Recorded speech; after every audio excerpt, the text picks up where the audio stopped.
Bees is here from LA. How's it going, Bees? Good. How are you, Jeff? Doing well, really well. Good. Yeah, Awesome. thanks for bringing your friends. How cool is that?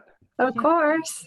Yeah, that's We have awesome. Perry here. Perry is one of our principals at Avalon in LA. Okay. Hi, Perry. Morning. Awesome. So we'll get started. So I'm today's host. My name is Tucker, and yeah, I'll be kind of working us through this agenda towards hopefully a joint learning project that we're working on. And so Jeff is our main teacher. And so the cool thing is this is kind of a collaboration with our friends over at Nordstrom. So we'll have an opportunity to have our friends Anne and Jamie kind of share some experience that they've gone through with rolling out a DMS at Nordstrom. Because really this is kind of a joint effort, and we learned a lot alongside them. So it's not only our story to tell. So my role here will be kind of keep us on the guardrails and keep us moving towards the plan. But Jeff is going to start us out by just talking about DMS. What is DMS? How it looks at costs, how we rolled it out, some of the lessons learned, all that fun stuff. And there will be a time for questions. So if you have questions, maybe jot that down so that you don't forget. And we'll go from there. So Jeff, go ahead and take it away. Really great. So are there any questions before we get started? If there is, I assume you'll grab the mic. We've done enough of these Zoom things where like, just please grab the mic and let's participate. So it looks like we're just kind of hanging out with our friends right now. So this is actually pretty fun for me. So really high level, when we say daily management system or DMS, it was many years before I actually realized we had one. And the only reason that we realized that we had one was because Nordstrom kept touring us, and after each tour, either Courtney or Jamie would say, "You guys have a DMS, don't you know? It's this, this, and this." And so I would say that I didn't really understand that we had a DMS or a daily management system until quite recently. And so during COVID, we had the blessing of getting some outside help in our factory. So both Jamie and Anne were up here fairly frequently. And so what I'm going to share with you is, I would say, the shared learning that I have with hanging out with our friends at Nordstrom and other people around the world. So when we say daily management system, we think there's 4 essential elements, and we'll talk through all 4 of them a little bit. So there's the strategy piece. So at Kaas, it's my responsibility to not only declare who we want to be when we grow up as a company, but it's also my job to give some of the key guardrails for decision making. So those would be in the form of beliefs or policies or challenges that we give to the organization. So strategy is the most important thing, which is where are we going? Because if you don't know where you're going, you could be having a lot of meetings about nothing. So strategy, it's super important in my view that your strategy, our strategy, is very consistent in a direction. So it's pretty normal, and I've seen this in public companies and private companies, for that strategy to shift from north to south to east to west about every time a boss changes, or it to change every time the boss reads a new book. So our strategy has been about growing people for most of my lifetime by eliminating waste. We are getting better at saying, knowing, showing the truth is one of our values, improve every day, and give our best to our best.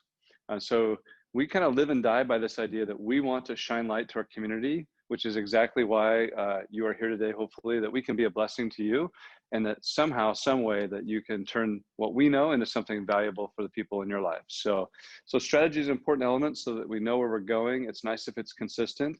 A specific example that I've given as a challenge to the team currently is, please take the current time it takes to create value of any kind and cut it by 75%. So if we want to grow a leader to run a shop for us or an area, if it currently takes us 3 years, I want that to happen in 10 months. If it currently takes us 25 minutes to get data to answer a question, I want to get to the point where that takes us about 7. So strategy comes from when we say corner office, or in our case, we call it the 6. So DMS element number 1 is the strategy part. The next step, we'd say, is having a tiered huddle structure. And I think Jamie will share a little bit in a moment about what they've learned at Nordstrom. A tiered huddle is very simply, how do we create one piece flow like we would in the factory of 1-1-1, or like Toyota does when they build cars? how do we do that for information, for ideas, for project management? And one of the ways that we do that is by having a tiered huddle. So what that looks like at Kaas is, if you work in the wood shop, every morning you have a short huddle, and we talk about, hey, what help do you need? Is there anything you'd like to share with the team? And what are you doing today? Any appreciations? That's the kind of the standard format: help, share, appreciate, and what are you doing? After that meeting, the leaders of multiple departments get together and they have a discussion, and then I attend one at 7:30 every day. So at 7:30 to 7:55 every day, we have a tiered huddle, and it's end-to-end, meaning from the moment a customer has an idea to the moment that the customer has it delivered. Those are the things that we talk about. So, and then every day there's a daily walk that happens with the general manager and those with authority. So the whole idea is for us to know the truth, and these are the habits that we have. And we want to make sure that there's never a time where value creation is blocked. So that's what the huddle is for. So it's about communication, but it's applying one piece flow of thinking to information. So we don't build a master deck and say, here's our strategy, blah, blah, blah. It's, this is the direction that we're going in today. What are we doing to move in that direction? And we want to make sure that the huddle is used to make sure that happens. So yeah, and that's very much about today. So the strategy is about day after tomorrow, and maybe tomorrow a little bit. The huddle is very much about today. So 2 elements of the data management so far: strategy, huddle. The third section for us is the visual management system. So if you ever go on a tour of the factory, and today we're choosing not to do that, you can stand in the middle of the factory, and with television screens, you can see the status of any department. With your eyeballs, you can see the status of every worker, every work group, the year to date. You can also observe, is there inventory or not? So the idea of human beings always knowing the truth so that they can move forward is the power of visual. So you also see this visual management is in the way that we try to communicate our ideas. So there are whiteboards everywhere. There's about 10, now there's about 15 whiteboards behind me that are on wheels, so that I can make sure that we're creating content and that the people in the conversation are sure to understand what was going on. And there's 2 tables around me where we're drawing on the table constantly. So visual management is a way, and this is all baked into science, meaning the science proves that human beings, once they see something, they get it. So any questions on so far strategy, tiered huddle, or visual management? We'll go with no. Okay, the last element, which is something we're not awesome at, but mainly because we didn't call some of the things we actually do, and this is leader standard work.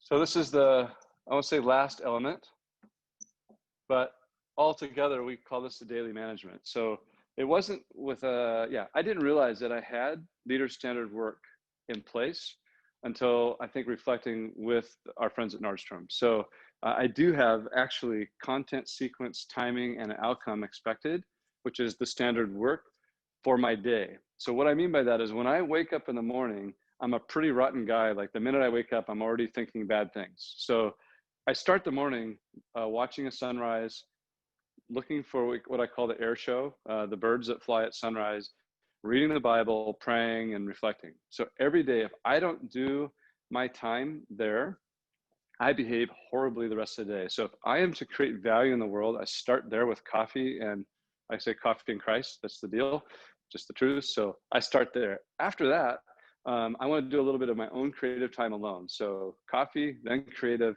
wherever my head is, I want to do a little reflection and be thinking about what is important to me today, what is somehow arrived in my brain. It usually is caused by something I learned the day before. The third step of my day is collaboration, and there's a schedule for this. I want to wake up, do my things, but then I want to have some time to reflect on what I've been thinking about. And I do that daily with Oz a lot of times, or with Jamie or a few other people, where we just say, hey, what's on your head? What did you wake up with? A lot of times after sleeping, after a rotten day, there's something awesome that happens that next morning. And if I just take time to listen to it. And then the fourth thing is I jump into the call, which is the day part. And what I know about myself from a leader standard work perspective is today always wins. And I tend to get very hijacked on that call because today is a little bit stressful. You aren't calling and talking about, here's all the awesome things happening, although sometimes we do. Very frequently, these are the things that are, oh crap, that's going sideways. What's going to happen? So a lot of times I actually go for a walk during that call so that I can let my body have a little bit of air while I'm freaking out. So when we say daily management, that's a high level overview. So are there any questions about the 4 elements that I'm presenting here? Hey, Jeff, I have a Yes. question. Yep. You mentioned that strategy was about day after tomorrow. The huddles were about today. Where do Yes. you see visual management and leader standard work falling into your day after tomorrow today? Yeah, that's a really good model? question. So, and I'm open to discussion on this. The visual management absolutely tells me about a little bit about yesterday and tomorrow. So we are making forecasts on the, like, so in our visual management, we have today, and we have like the right now status. So the year boards are based on our forecast for the year. So those tell us a little bit about tomorrow, what we're expecting to have happen. So right now our sales are off 50%. So the sales board is bright red as I've ever seen it. The next board in sequence is the finance board. Guess what color that is? And it rolls all the way through the system. So part of the visual management is about tomorrow, but the beer cups are about today. So I'd say that's a little bit of mixed mode. The leader standard work. So, and this is all weird, but I'm Jeff, and you guys, if you called, you know I'm weird. Sorry, Perry, you don't know I'm weird yet. So you can hang up anytime. It'll be cool. So I know that when at the end of my life, if I get to look back as an old guy and say, did Jeff become the guy that he wanted to become? I have a pretty clear idea of what I want to become. The leader standard work are the habits that I want to create in order to become that person. So I really do want to love my neighbors. I really do want to bless you as individuals and maybe the community through that. But the selfish version of me, honestly, when I did my sound test, I just wanted to listen to some Rush and chill out right now. I didn't want to do this call. It's sunny and 83 degrees outside. I want to be on my boat. If it's winter, I don't want to do this. I want to be skiing. So I know those are all things that I get to do on occasion, but the guy I'm trying to become in the day after tomorrow is going to be created by the habits that I have today. So it's very much a day after tomorrow activity, but it has a massive impact on today. Yeah, because literally if I start today with, okay, I'm gonna see some people that I actually love. Like I love some of you. I just, not in a weird way, but I really do. I saw some people in Holland today that I absolutely love. Like these are people that I crave time with. Because I was willing to be less selfish. So I look forward to doing that, even though I kind of don't want to do it. So does that answer your question, the time frame? Yeah. It does. And if I can articulate back to you for leader standard work, it's the daily habits of focusing on today that enable you to become that day after tomorrow person and to focus on the things around day after tomorrow. Okay. Yeah. Yeah. And a little bit add on to that is, the feedback loop is super long on a lifetime. So the decisions I make as a husband in my first 5 years of marriage have a big impact on my 30th year in marriage. Does that make sense? So some of the things I do in my leader standard work have a very quick feedback loop. Some of the other things are, you don't know it until your 15-year-old son is asking about acid, and you're like, dude, I didn't try that. So and I didn't because I knew someday I'd have a 15-year-old asking me about that. But I have a friend who did. Let's call him. Oh, he's in jail. Let's schedule an appointment with him, right? So the feedback loop on some of the stuff is actually staggered. So this is where principles are very important. So we've talked a little bit about if we know that there's something about loving your neighbor that delivers something good to society, I have to trust and take that as a point of faith, really, that if I do that, something awesome is coming my way. I just don't know when. So yeah, so this is where principles become. And there's a book I think that you guys at Nordstrom have at least seen a little bit of as Upstream. It's the idea of doing those things that are way more efficient, that create the value. Yeah, that one. Yeah. Really great. Yeah. So yeah, any other questions on the overview before we have Jamie talk a little bit more about the huddle experience there at Nordstrom, if she's willing? Question. Yes. So I know you're huge on creating joy in the workplace. Yes. Yes. So can you speak to how DMS reduces stress and creates joy for your employees? Yes, I can. So honestly, during COVID, we got to a point, and this is being recorded, by the way, to be shared. So just fair warning. where I, on a DMS call, like lost my mind. Words that rhyme with buck would have been the nice version. I was absolutely, positively screaming mad, so much so that there are some people that never attended DMS again because of my behavior. I was so pissed, and I was so pissed because my leadership team was telling me that one-piece flow wouldn't work for mask or shield production. It was much smarter to do batches. And those of you who know me well could, yes, exactly, Courtney. Yes, I was out of my effing mind. Like that, just crazy. Okay, so so what the team got to learn from that is there are things that set Jeff off like a rocket. And when you violate beliefs or principles, I cannot have that be part of my life. So it led to 3 or 4 other conversations, and it really boiled down to my management team, especially my general manager, Ken. He knew that one-piece flow was smart, but thought it was a Jeff thing. He didn't know it was a principle, a law of the universe. So he didn't believe in one-piece flow the way I did. And so the reason I was so mad and the reason he was so unwilling to move was there's a problem of beliefs, not so much about one-piece flow. So that led to conversations in the daily management where I had to say, I'm going to counseling for anger. And it turns out there's a lot of words around anger, like mildly pissed off, very pissed off, annoyed. And I actually went back to the team and said, hey, my face is very old, so I look mad when I'm working. If you think I'm mad, go ahead and ask. And I will actually, if I know I'm mad, I'm gonna actually tell you the range of words that I'm using. Yes, this is a big story to say. That opened up the kind of relationship where now Ken and I have put in a bunch of countermeasures on a regular basis so that the flow of the strategy piece, because basically what I had inside is I was trying to lead one-piece flow, and behind the scenes, he was leading a totally different way. I was steering right and he was steering left. And those of you who are around it, you know what I mean by that. So it exposed the fact that at a strategy level, I thought we were going this way, and we were absolutely not, which was causing all kinds of trouble for my leadership. Does that give you an example? That's a big one. Yes, absolutely, because I think a huge source of stress for employees is confusion and chaos, and not knowing which direction are we headed, because one part of this team is going that way, one part's going the other way. So that really speaks to like knowing what mom and dad are doing, right? And they're on the same page. Yes. As the kids are safe and secure. Yeah. Awesome. So I'm glad that you brought this. This is probably the most meaningful part of anything I'll say in a long time, which was I was actually going one direction, they were going another. And I would never have known that without COVID. And we definitely wouldn't have known that without the huddle. Because then everybody's alongside going, you guys got to figure this shit out now. Like, this is not okay. Yeah.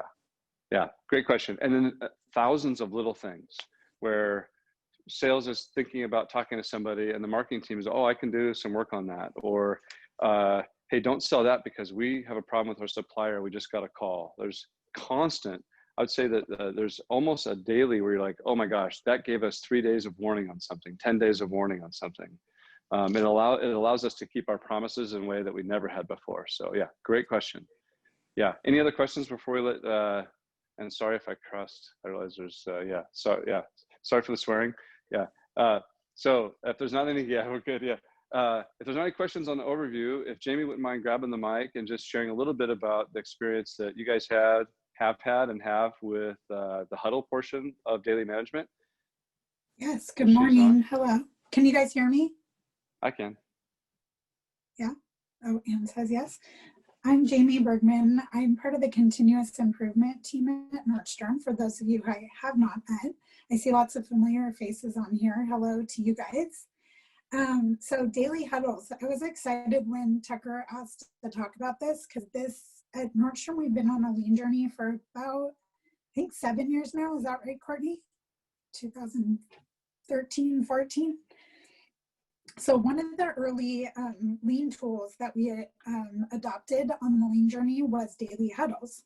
So what we learned was that our customer was moving faster than we were, was essentially where we kind of landed. And so we were going to be lean and get quick. And one of the things we had to do to be lean was to have daily huddles, because that was what the books told us. So we kind of took that and ran with it. And if you are somebody who's familiar with Nordstrom, we love to swing the pendulum. So we went from we were in offices and cubicles, and we had weekly meetings and quarterly touch bases and annual kickoffs. It was all very batch. And with our customer moving faster, we didn't really know what was happening. Our information was in Excel spreadsheets. People had 200 plus emails a day. So we said, we need a daily huddle. Let's try it. So the daily huddle went really well right off the bat. It was fun. We got to see our friends. We got to look at cute outfits. We got to find cute shoes. We were all excited. We were making friends. So the fun part of us was like, this is great. We love this. And then we started sharing problems daily, which wasn't necessarily ideal. Suddenly we could see the waste daily. So things that we before only knew in batch were suddenly we were starting to, the waste was becoming much more evident. So the daily huddle was really fun, but also not so fun. So depending on who you ask, it was kind of like but we did it, and we did it every day. It was one of the things that from the very beginning, when we started it, we've actually never stopped. So we have teams which meet at a tier 1 level, managers at a tier 2 level, leaders at a tier 3, and then our lowest leaders, because we have an inverted pyramid, meet at a tier 4. So this daily communication has been going on since, I think, 2016. This tool has been super important for us, but it was really about communication. So once we kind of got to the like, okay, we have communication fatigue at this point, we still don't know the health of our business. So then we said, okay, we have this daily huddle. It can be more than that. Let's have metrics. So in true Nordstrom spirit, we went crazy with metrics. We had a huge 15-box grid. I think if any of you guys are familiar with Genie or have toured them locally, we copied their system, and we had metrics on metrics that had metrics, and they were red and green and spreadsheets. So now it was like we knew the health of our business, but we really still didn't know the health of our business because now we were just overwhelmed with data. So that iteration lasted kind of right up until COVID, and we were starting to say, okay, we need to get more honest about leading indicators. We need to really understand why are we have all these metrics, but it's still not working. So the good news is that COVID hit. The bad news is COVID hit. So we learned that our daily huddles kind of stood the test of this. The first day we went home in March, we were sent home, our stores were closed, we had daily huddles. We figured out how to have them virtually, and daily huddles started becoming all day huddles, and we talked all day about all the things. And so now we're sort of saying, okay, great. We're in the iteration of trying to get back to what Jeff had talked about is what does our daily management system look like now that we're virtual, we're working at home. This is kind of we need to iterate and evolve our daily management system to get back to the truth of what we know a daily management system can be versus the all-day huddles, which is what we kind of spent the last 3 or 4 months doing. So if you talk to people at Nordstrom today, they either think daily management or daily huddles are the best thing, or they have daily huddle fatigue. So that's kind of where we're at today. Questions? I actually have a question. How many people do you recommend to be in an effective huddle? Oh, that's a great question. So we used to say like 10, I think it was like 10 to 15 people, we would start to see that the sharing and kind of the open space for safety was a lot harder. So we had recommended sizes for huddles, but what we actually learned was that we tried a huddle that it was a cross-functional team. I think there was about 50 or 60 leaders, and it was actually one of the most effective huddles that we had. So I think the number of people really depends on the discipline and structure of the leadership of the huddle, and really like holding it to what do we need to share, making it a safe place, being okay to share waste and be blocked. So now I don't think I actually have a recommendation on a number as much, but smaller is definitely more intimate. I don't know, Nordstrom friends, do you have anything to add to that? That's good. I have a question for you though, Jamie. Yes. Not pre-prompted or seated though. If we think about like our evolution, right? We went to thinking help shares appreciations was DMS. And in fact, it was just a daily huddle. we now understand this connected system that Jeff drew out on the board. This is the full daily management system when we light up all of those elements. I'm curious, like, as we are going on our journey, like, what were the problems we were trying to solve that kind of led us to that? And I think Jeff and team kind of came along on that journey with us too, but we thought the huddle was our daily management system, but in fact, it was just like one part. Do you have any insight on like the different problems that we were trying to solve that now got us to this system?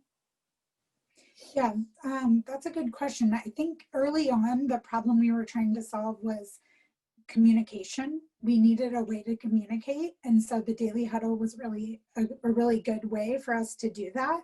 I think then we started to solve the problem of we didn't know the health of our business.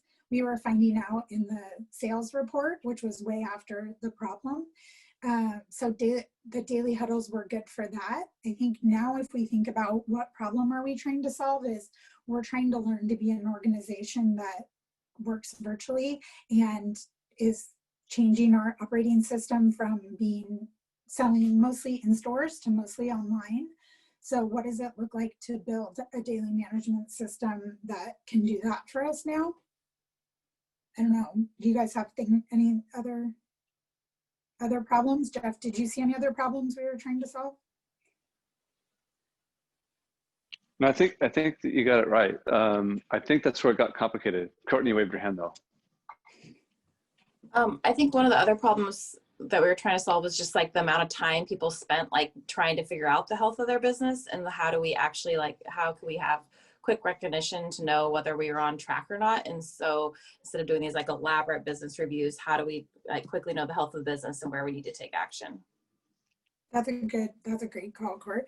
Visual management is something that I would say if there was an opportunity for us as an organization, visual management is the one we haven't cracked yet. Is that how do we pull it out of the Excel spreadsheet?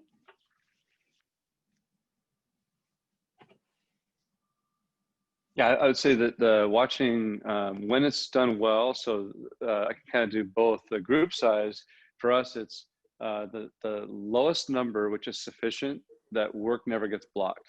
So if you have and I would say, and I'm not, let's see, I'm not saying anybody in particular, but if you have an organization that is organized around the thinking of silos and batches, then you're going to need to have 70, 80 people to do end-to-end thinking. If you have an organization structure that's designed around the customer end to end, you probably need a lot less. So I would start by having, so if you think of the huddle as, we will never let value creation stop. There will always be somebody who answers the question. You will expose whether your organization is organized around silos and kingdoms or about the customer end to end. And so what I would expect is an organization that is organized around silos and kingdoms, you'd be like, in order for value to never, the creation to never stop, we need to have a lot of people. You will find that some people don't even know how to delegate, so they have to bring their whole team because they actually don't manage, they just hang out. But as you start applying principles to the structure of the business to become more focused on having a decision maker and following Toyota principles, the amount of voices you need end to end will shrink dramatically. So I think ours is 9. I think it probably should be about 11 for our group. And in a good big company, that probably is less than 20.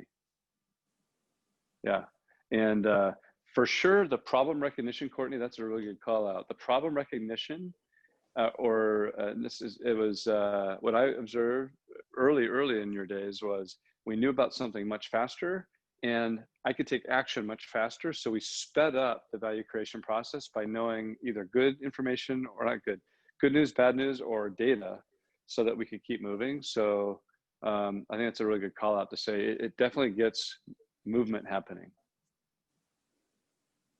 Yeah. Okay.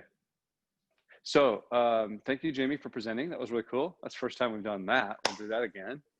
I mean, Jeff doesn't have to talk. Really good.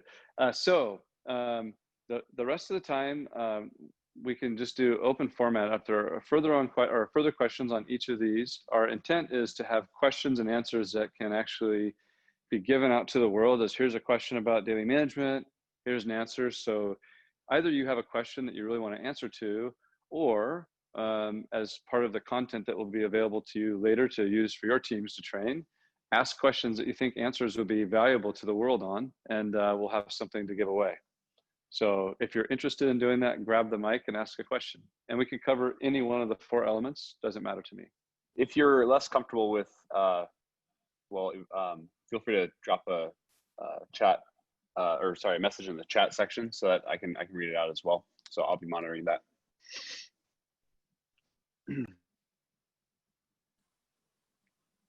Do you have any questions? Or let's start first. Did anybody learn anything from spending 30 minutes with us? Any learns?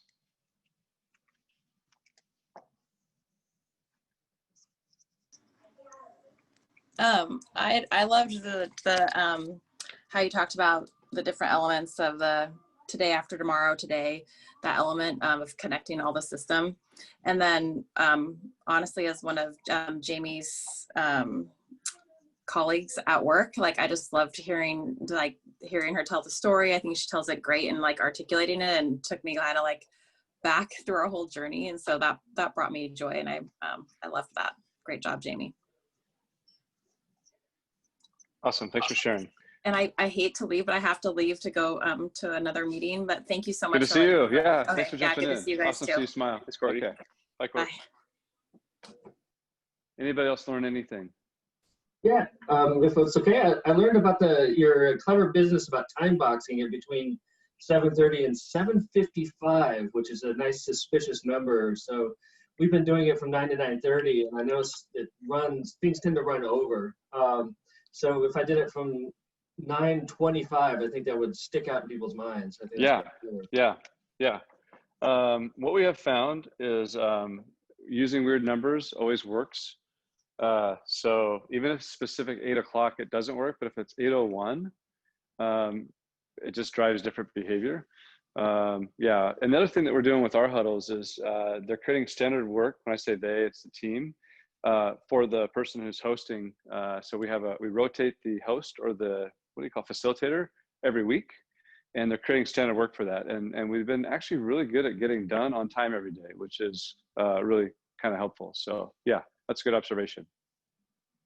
For us, rotating who does the meeting is a great segue for somebody to learn how to become a leader. There's it's a good small stepping stone to getting them used to speaking in front of people. And for our small little company, I don't run any of these meetings anymore, and nor do what I would say our lieutenants do. It's all the new hires get quickly onboarded, and it's a sea change for a lot of them, because a lot of people just aren't used to being thought of as a leader. So you can almost see a light bulb go off. And it's a lot of fun to watch. Yeah. So I think when we start looking at the purpose of the business to be all about growing that next generation, like the person to your right, then it's amazing that a leader would steal the opportunity to grow from their colleagues, right? So this is where I think the strategy piece is really, really important. That the purpose of our organization is to grow one another for wherever you might go, and the byproduct is really great products and services and efficient things that we do. Then the act that you demonstrated tells me that you care about growing people, right? And honestly, what we're finding is that next generation, when you give them that authority, the engagement goes through the roof. And it really allows the older people to think a little bit more about day after tomorrow. It's super easy if you're an old guy who doesn't want to learn anything to act like managing that is part of your job. Right? So we can be firefighters, or we can prevent fires. So it does also allow for a transition for not just the new person to learn a skill set that is good for leadership, whatever they choose to do. It's also quite good for those who are formerly called lieutenants to have the mind space to be thinking about the future. So yeah, thanks for sharing. Any other? Yeah. Hey, how's it going? Hey, good there. I really liked your leader standard work, that daily management, content sequence, timing, and outcome. I also like how you start your day. Set the table with your coffee, Christ, and reflection. I think it's just very valuable. So. Yeah. Well, I misbehave really quickly in the morning, so if I don't do that, it's quite bad. So Yeah, and you know, honestly, I didn't realize. So it's the tours that we have. It's really Jamie saying you do have daily standard. You do have standard work. You do this. Like, why don't you call it that? It's probably because we didn't read books to do most of what we do. We went to Japan because we're just trying to survive as a manufacturing concern, and we copied the things that we saw imperfectly. And honestly, the leader standard work, the habits that I shared, are really a little bit more about my survival as a person, because I've been in the role, the seat that I have for about 25 years, and owning a small business is a little bit dangerous for a person's body, right? So it's really been about, like, those habits exist because I don't actually think I would be alive if I didn't have the priority of, like, who am I trying to become? Okay, accept where you're at. Let's make a little progress tomorrow. Yeah. So, but it wasn't until we learned that standard work, the definition was, what is your content? What is the sequence? What is the timing? And then what outcome do you expect? And this happened yesterday, in fact, with a colleague, with Jamie actually, is, oh, dang, we're just applying one piece flow of thinking, how you would organize building a chair, to how we would build a person. We're just taking that. So a lot of times you think, oh, this applies to cutting a piece of furniture. And actually, what we're on reflection doing is, oh no, we're doing that for building a human being, which is really, really different thinking, which my head is still kind of processing at the moment. Yeah. So yeah, thanks for the reflection. Anything else that you learned, or that anything you'd like to share? Anybody would be fine. Yeah. Observations. Anything that anybody learned? Jeff, I don't want to talk again because I feel like I'm going to hog the mic, but since That's all nobody good. else did, You grab it. Yeah. When I was at Nordstrom, I was part of the team that did DMS, as everybody did. And I remember visual management being kind of this scary thing if we're going to get it handed to us, like if we're in the red, we're going to get in trouble and blah, blah, blah. But I like what you said. It kind of, even though I'm no longer with Nordstrom, it kind of just clicked in my head where you said, always know the truth so people can move forward. And that visual management is doing that. And I think that's a really good way of thinking about it, is it's not to get people in trouble, but so that we can all succeed and move forward and problem solve together. And like Ben was saying, it's taking those people who maybe don't see themselves as leaders, who see them as like worker ants, just keep their head down, get through it. Now they're having more of a role. And from what I've studied about what kind of environments make employees stay and have high morale, it's those people who feel like they have ownership and what they contribute is valuable. Yeah. So anyway, that was just an observation that's great. I had listening to it. It's really, really good. Yeah, thanks for sharing. I think to even add to that is this is where the mission is super, super important. So once you get your mission is we're all going to be really about growing people for a living, then the idea of being punitive is super stupid, right? So in an organization, it's all about helping a person become who they want to become. It starts with asking them, Beast, who are you trying to become? You're going to be a teacher. You're going to be teaching soon. Like, you're going to get your credentials. And while you're getting that, you're going to do some stuff at Nordstrom or where you're at today.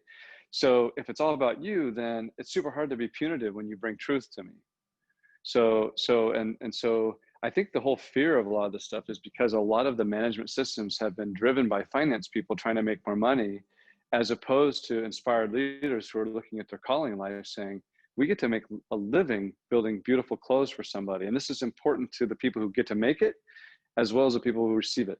So don't forget that that's our mission. So while you're here, we're going to prosper you. And that means I will give you feedback when you're not doing a good job or when you're doing a great job, but never fear telling the truth. So this is something that, and this is why the system rarely works, is because it takes somebody in the corner office who is willing to accept that they're damn lucky to be a leader of a company, that it's not about their ability as much as it is about good fortune and their ability and other things. And so, yeah, so I think that, so I know in your life, you'll find places where you can go where the leadership is going to be, or you'll be part of that, to say, we are going to be about growing people.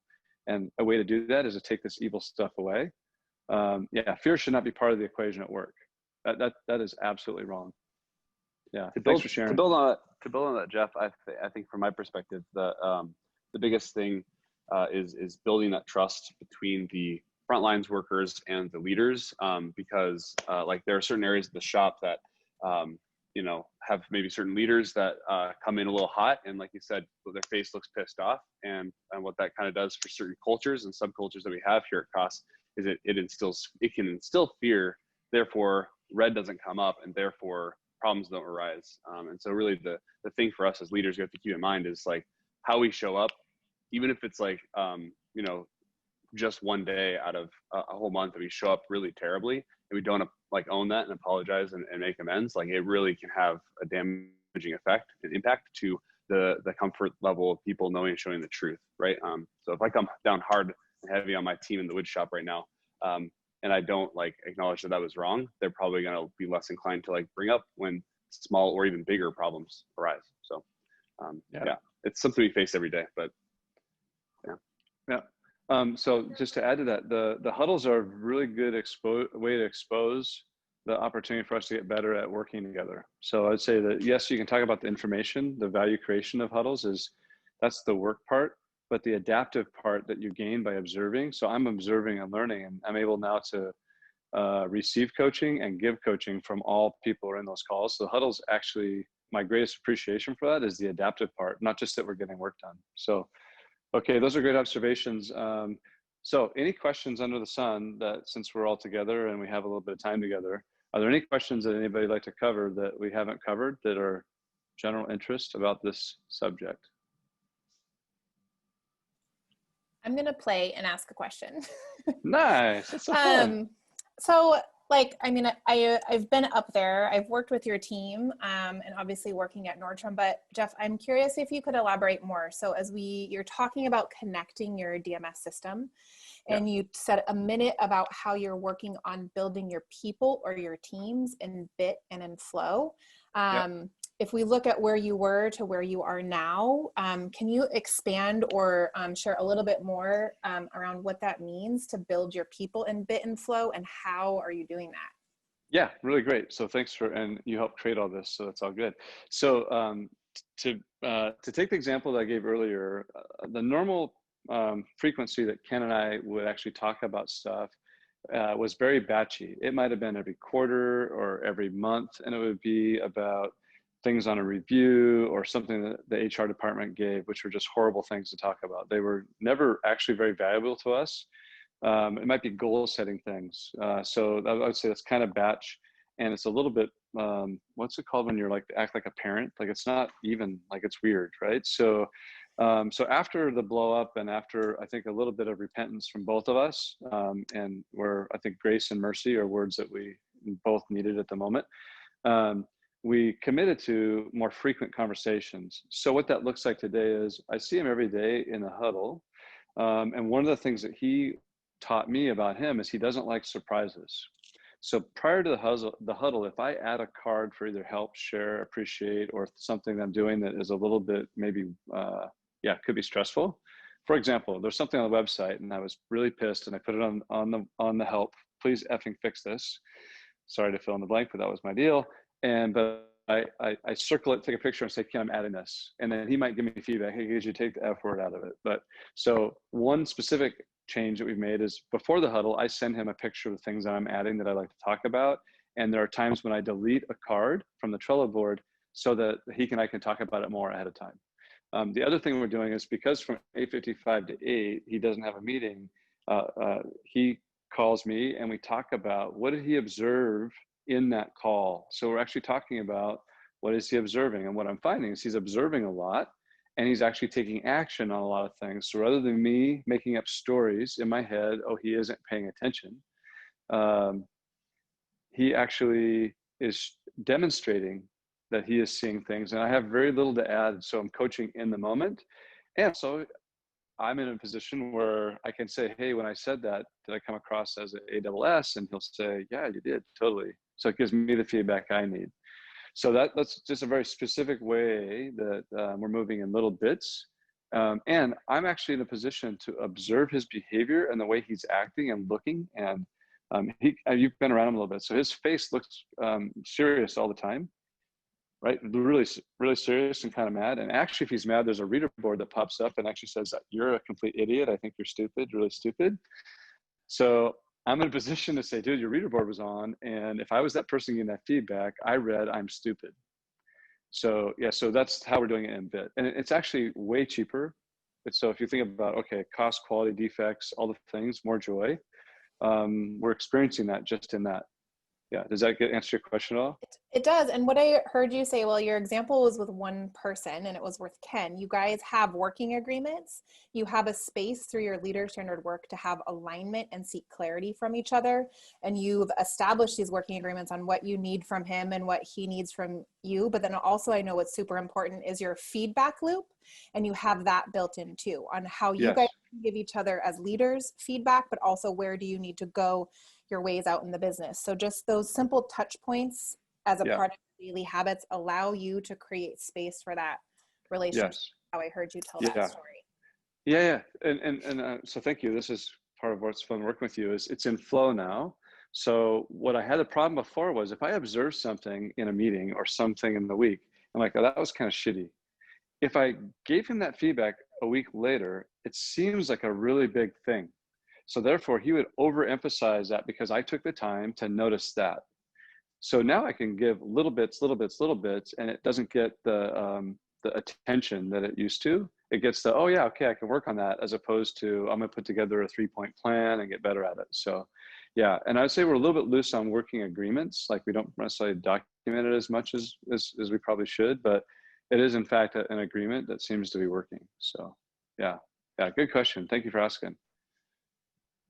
Okay, and any other questions? Other participants? It helps if you ask questions, by the way. No pressure. You know who you are. Jeff, I have a question related to these. Hey, you know, it's good. I don't like awkward silence, and I have a few questions. Oh, come on, let's live in the silence. You know, I don't like that. And so DMS, like we were just talking about this morning, can sometimes kind of be a shorthand for tiered huddles. So can we move off that and talk about one that I'm even kind of unclear about, which is the leader standard work. Kind of what is that and how do we communicate that? Can you touch more on that part? Okay, yeah, so to be really clear, the fact that I have a definition, I got that from Ann and Jamie when they're hanging out, so it's not ours. And I would say that as an organization, we aren't good at leader standard work yet. So, and this is kind of what we're really happy to share with the world is we're willing to share the mess that we are. I think this is really valuable. A lot of the things you can read are companies that are doing it well. And frankly, we're not on a lot of these things. There are some things to do well. So as I understand leader standard work and the way that I got to observe the CI team at Nordstrom help the president there is, hey, what are you trying to achieve? What are you trying to become? What do you need more in your life? What's keeping you from getting there? So it really started at a personal level with, and her name is JJB. JJB, who are you trying to become? What do you want to be? What do you want more in your life when you left? And then they looked at her calendar to understand the current state. And so then they could look at the current state and say, how do these activities help you become that president that you want to become or that person? And there's a massive gap. So basically she was suffocating in the organizational structure, which was meet all day, get nothing done, work all night to get something done, and then try to do the meeting all day again. So in our case, that is not my current state. My current state was already and has been for a long time, not very active during the day. So I do have quite a bit of time in my world to be thinking about the things that are under my hat. But for a lot of leaders, this will be transformational, which is starting with who are you now? Who do you want to become? How does your calendar line up with that? And for some leaders, what that means is they're going to realize that they're working in the wrong company, or that they have the wrong assignment in that company, or they're so if it's an honest like conversation about, I hate the word leader and I hate the word standard. So those are, we got to rename this because it sounds horrible. Oh, let's call it person, habits, something that makes you awesome. I don't know.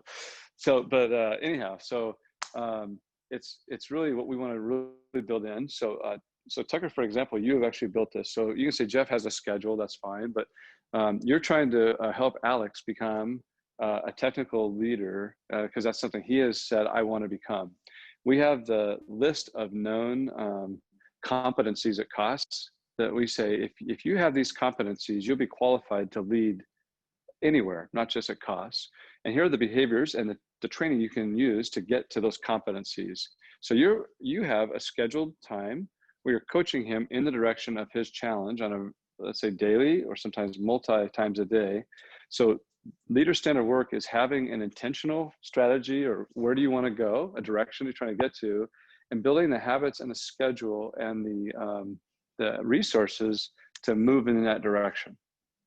That's the way I would define it. And there's probably a book or 10 written about it, and I don't read books, so I have no idea what they say. Yeah. Sorry, I'm not very smart that way. Yeah. Other questions? We got about 10 minutes. Yes. I just want to comment. This is the first. Hi, my name is Chrissy from Skis Painting. First time attending this opportunity, which is just amazing. I think just causing a lot of reflection. Our company did a reorganization about a little over a year ago. And fortunately, we had some time to get that comfort level with each other, as you had talked about how important it is to get that trust. And I think a lot of the ideas you've brought forward today that you've been doing and has been successful for you, we've been trying to do that. So I think it kind of reinforces how some things work. And then with COVID, how we all had to pivot, right? With, we started doing 2 daily huddles, which who would think that there could be so much changing within the 6 hours since we met last, but yeah, we did the same thing. It's crazy. Yeah, so it's been an exciting ride for all of us and challenged us in new ways. And I really appreciate all of this contribution here and good stuff to think about. Okay, great. Well, if you come up with a question later, you know how to get in touch with us, and we know who you guys are, so don't be bashful about asking for help. Is that cool? Yes, thank you. Yeah, we don't like doing, this is to us a batch of learning, which is cool, but we much prefer the one-on-one where we can really understand what's going on in your world. And it's really how our team gets to grow, is that, you know, when you ask a question, there might be 4 or 5 people with a different answer. So yeah, it's a blessing to us to have those questions. So yeah, do feel free to ask. Yeah. Yeah. So one of the things that I've been trying to figure out for quite a while is if I want some kind of cool outcome in the world, I want to know what are the laws of the universe that govern that thing. So if I want to become a great skier, I do need to understand a little bit about gravity, a little bit about weather, a little bit about the construction of a ski and how my body works. And it's changing when you get old. So in the same way, if we want to run a business, I want to know what are the laws of the universe that actually govern work.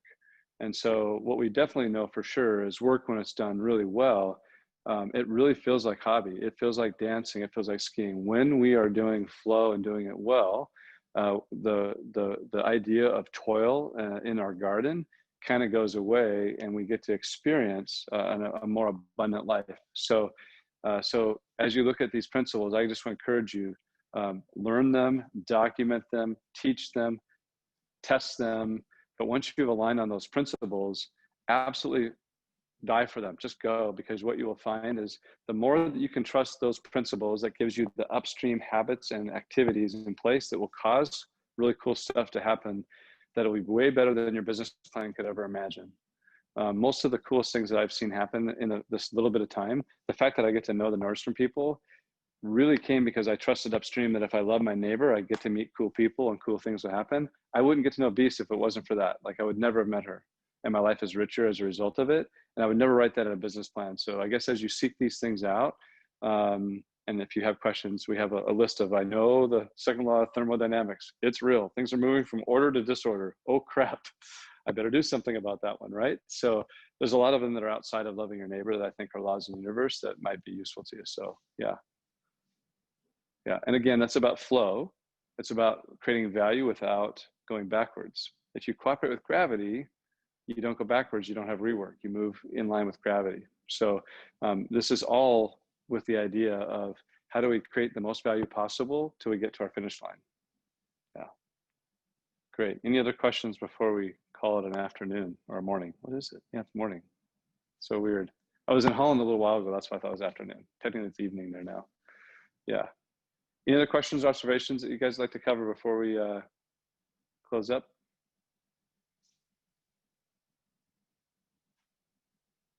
We're going with silence, Tucker.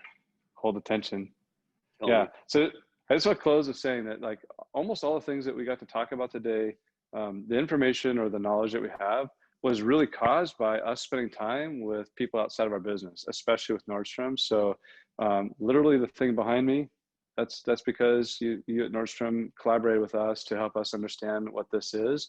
And so I just want to encourage that these kind of collaborations outside of company boundaries are kind of crazy and unusual, but I actually think this is super valuable for the world. So if you have a group of people where you can serve them this way, or you think that we can be valuable to them, just call us. I'm actually bored most of the time. So there's definitely plenty, that's just honest. Yeah, sorry, just kind of true. So yeah, so if you do need help or you want to have a conversation, it's a blessing to us to get the call to try to help. So yeah, and with that, we'll just thank you for your time.